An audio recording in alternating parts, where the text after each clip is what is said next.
Hello, my name is Jim Fellman and I'm the Chief Innovation Officer for Shift Happens.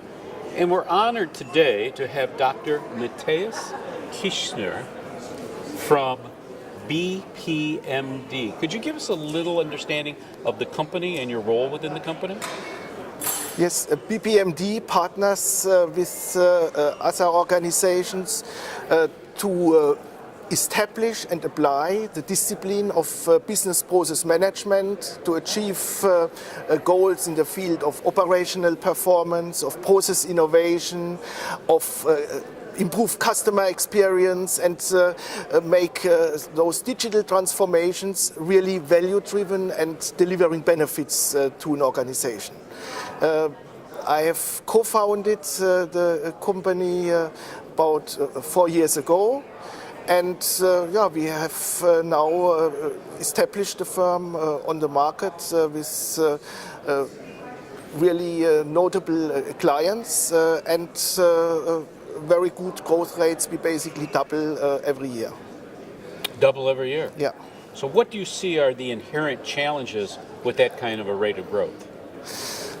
Well, in a service business is of course always people. The challenge is that you get the right people with the right mindset and people that you can also groom towards the way of thinking, of value-driven thinking that we bring to the market. So with that kind of growth and with those kinds of challenges, do you have some kind of a reward or incentive structure in place for the person that comes up with that light bulb idea? Well, by my experience, it's rarely one person who comes up with a light bulb idea, but it's a question of bringing the right team together. And that's why I prefer to have incentive structures that are linked to the overall success of the team. So when we do well, everybody benefits from that. And if we have a bit a bumpy part of the journey, well, everybody also feels that. And this brings people together. And I think this is better than here very individualized approaches. So your history is you were with some very large companies. Mm-hmm. Is it your desire to create something that is more niche oriented or to start to compete with those very large organizations you used to be affiliated with? I am very convinced that we will never compete with those large organizations. That is not my intent. The idea behind the founding BPM-D was that I saw that more and more companies, they don't want to here embark into the multi-year, multi-million-dollar engagements and have hundreds of consultants coming in and doing the work for them. But they have smart people themselves. And we as BPM-D see ourselves as enabler of those organizations. So we come in with small teams, we help to establish those capabilities for digital transformation, for process management in an organization.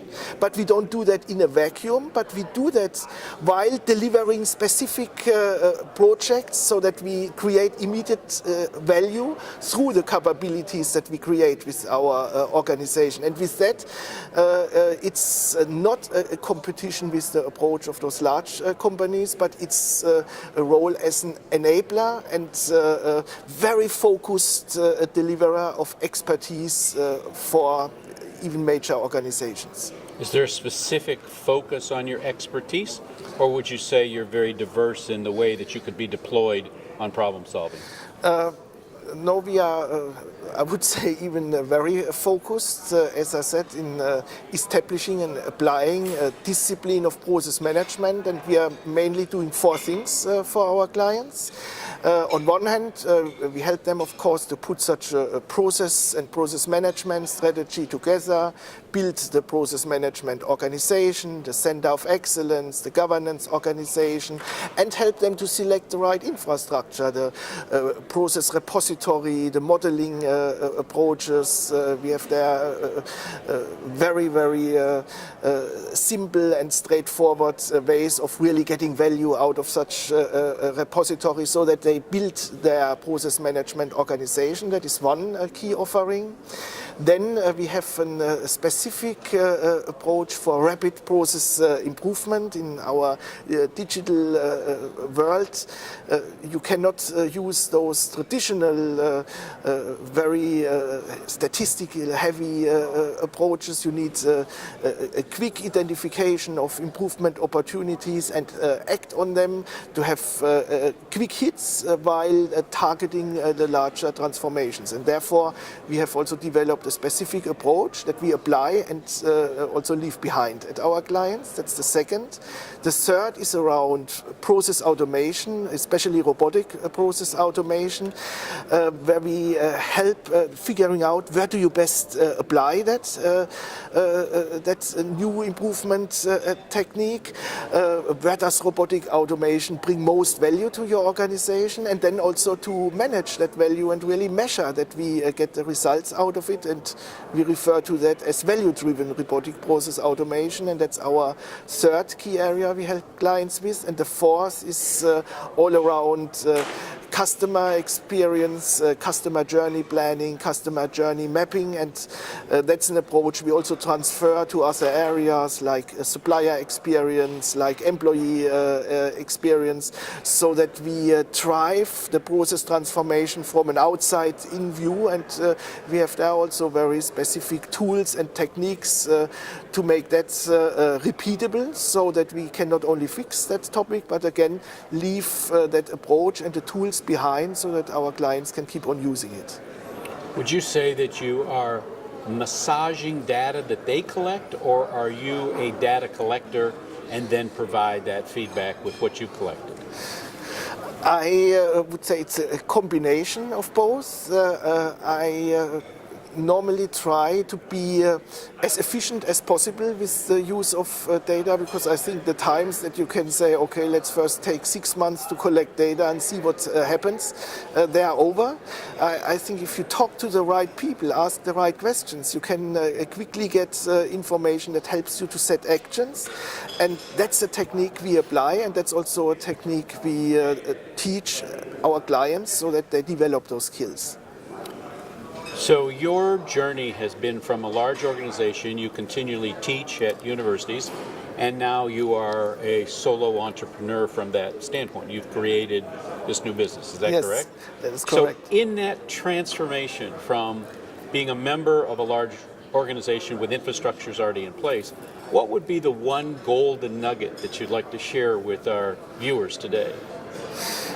Well, there is not a golden nugget, and I can say if I look back on lessons learned, that is first, the whole journey is much more bumpy than I'd ever expected. I have founded 4 times business units and subsidiaries for my former company. I founded one in Japan, I founded their US subsidiary, I founded a new business unit in Europe. But if you have the backing of a big organization behind it, it's very different than if you found with your partner a start-up firm and you have to finance that, you have to manage the whole business side, and while doing that, make sure that you have clearly your differentiators. And we have with our BPM-D BPM-D framework, we have with our BPM-D framework a patent pending set of tools and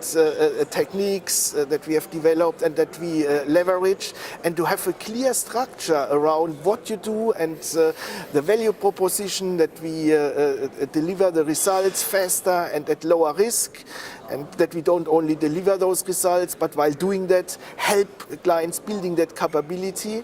That is, the clearer that value proposition is, the better you can, of course, then overcome those bumps and make sure that the business side of things stays on track. So if I would give one recommendation, then is always think about and work on the value proposition and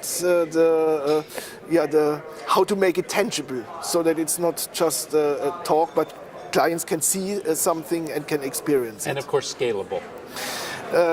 The more assets you have, the better you are scalable, and that is, of course, in the service area also an important point.